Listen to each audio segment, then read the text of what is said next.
جب رمضان المبارک آتا تو رسول اللہ صلی اللہ علیہ وسلم صحابہ کو ایک دعا سکھاتے تھے. میں بھی آپ کو سکھا رہا ہوں، پڑھ لیجئے میرے ساتھ.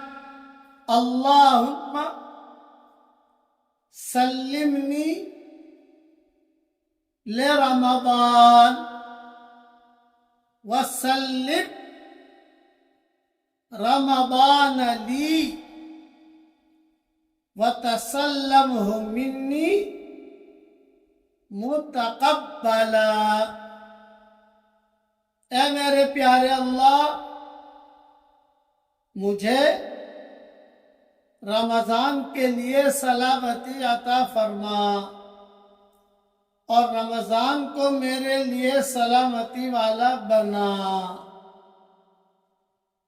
اور اس مہینے کو میرے لیے قبولیت والا بنا.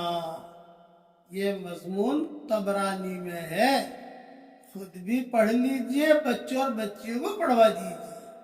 اللہ تعالیٰ اس مہینے کو ہمارے پچھلی زندگی کے ہر گناہ کا کفارہ بنا دے. کہو آمین.